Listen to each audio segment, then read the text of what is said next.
aujourd'hui, en ce 24 avril, qui va succéder dans quelques instants à Charles de Gaulle, premier président de la 5e élu en 65, suivi de Pompidou, Giscard d'Estaing, Mitterrand, Chirac, Sarkozy, Hollande, Emmanuel Macron, qui sera le 9e président. Réponse dans moins de 5 secondes. Emmanuel Macron réélu 58%, Marine Le Pen 42%. Tout de suite, l'ambiance au Champ de Mars, puis au pavillon d'Armenonville.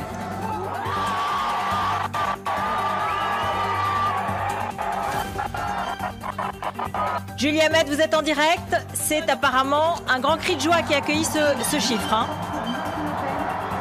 Et oui, vous les entendez, les cris de joie et les applaudissements en ce moment derrière moi, des quelques milliers de militants de soutien présents ici pour Emmanuel Macron. Cris de joie donc, et ces drapeaux français et européens, tout un symbole. Il l'avait dit encore ces tout derniers jours, rien n'est joué, match beaucoup plus serré qu'en 2017. On sent vraiment le soulagement ici ce soir. On attend donc maintenant le discours d'Emmanuel Macron entre 21h et 21h30, nous dit-on. À quoi faut-il s'attendre? On se souvient de la cour du Louvre et de cette entrée théâtrale sur l'hymne européen. On suivra ça très attentivement. Beaucoup de joie et de soulagement ici dans le camp Macron. Beaucoup de joie et des drapeaux français et européens et les pancartes Emmanuel Macron avec vous. Damien Fleureau, vous êtes également sur place. Oui, effectivement, sur place, et moi je surplombe en fait la fosse où le public, où les personnalités ont pris place depuis maintenant plus d'une heure, et on se tombe dans les bras, on applaudit, on agite des drapeaux français, on attend bien entendu le président de la République. Il y a encore du monde qui vient ici au Champ de Mars, on voit des gens courir pour participer à cette fête. Effectivement, beaucoup de monde, plusieurs milliers de personnes qui donc attendent maintenant leur président réélu, Emmanuel Macron, qui ne devrait toutefois pas venir tout de suite sur place, ici sur cette scène du Champ de Mars. Camille Collin, vous êtes aussi au Champ de Mars, dans une autre partie de ce Champ de Mars. Comment réagit-on autour de vous? Camille Collin? Est-ce que Camille regardez, on va vous montrer un peu quelle est l'ambiance ici. Vous voyez les gens ont baissé les drapeaux après ce moment d'euphorie à l'annonce des résultats. On se trouve juste à côté du carré VIP. Elisabeth Moreno, je ne sais pas si vous l'apercevez, la ministre est à côté de nous. On a vu passer Jean-Yves Le Drian tout à l'heure, Éric Dupond-Moretti, et on attend d'une minute à l'autre maintenant le Premier ministre. Alors que vous l'entendez, je vais vous laisser écouter la Marseillaise qui autour de nous retentit. Le Premier ministre Jean Castex qui a regardé les résultats à Matignon et qui ne devrait plus tarder maintenant et rejoindre donc tous ces militants ici sur le Champ de Mars. Alors que vous l'entendez, les militants chantent toujours la Marseillaise. Effectivement, la Marseillaise pour célébrer cette victoire de leur champion. Ici, les partisans d'Emmanuel Macron réunis au Champ de Mars. 58% pour lui, 42% pour Marine Le Pen. Julie Hamet. Merci beaucoup.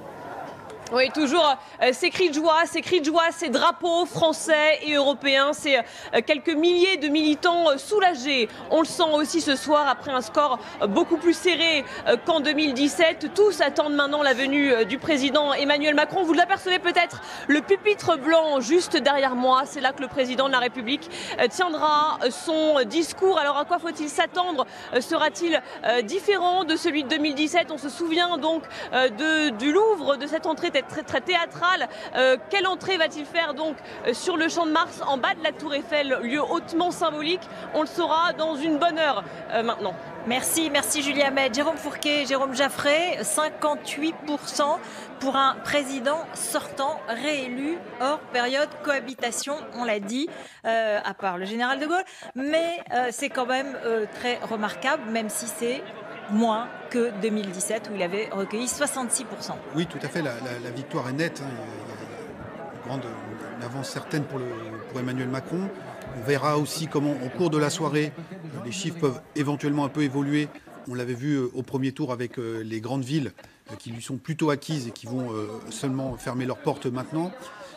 Mais c'est une victoire. Alors comme vous l'avez rappelé, l'écart néanmoins est moindre qu'en 2017. Et si on se rapporte à 2002, il y a 20 ans, Jean-Marie Le Pen, le père de Marine Le Pen, était à 18%. Donc on voit quand même la progression, 18-42 et qui avait été déjà scandé en 2017 avec un score de 34%. Donc on peut voir la bouteille à moitié pleine ou à moitié vide. C'est un vrai succès pour Emmanuel Macron, un président sortant, le premier réélu hors période de cohabitation. Néanmoins, le Rassemblement national, le Front national, est sur la longue période dans un phénomène de dynamique. Premier enseignement, première réaction, Jérôme Jaffray. Oui, c'est un exploit. C'est un exploit d'Emmanuel Macron, un exploit assez personnel d'ailleurs, car on ne peut pas dire que les forces qui le portent derrière soient considérables. C'est un parcours personnel qui marque sa réussite et un score très net qui donne du jeu politique pour les semaines à venir, à condition que le président réélu sache tirer toutes les leçons d'un tel scrutin. Car la droite radicale, représentée par Marine Le Pen, atteint tout de même un score très élevé. Il y a 18 millions, un peu plus de 18 millions pour Emmanuel Macron ce soir, un peu plus de 13 millions pour Marine Le Pen. 5 millions d'écart. Il y avait 10 millions d'écart en 2017 entre les deux candidats. On voit donc quand même que la France électorale a profondément bougé.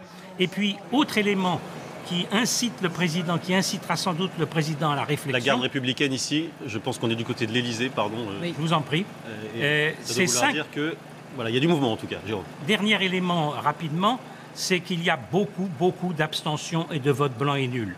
35% du corps électoral soit n'a pas voté, soit a voté blanc ou nul. 17 millions d'électeurs sur les 48 millions n'ont pas pris part au deuxième tour de scrutin. Il y a donc des leçons à tirer à partir d'un exploit politique et d'une véritable performance pour le président réélu.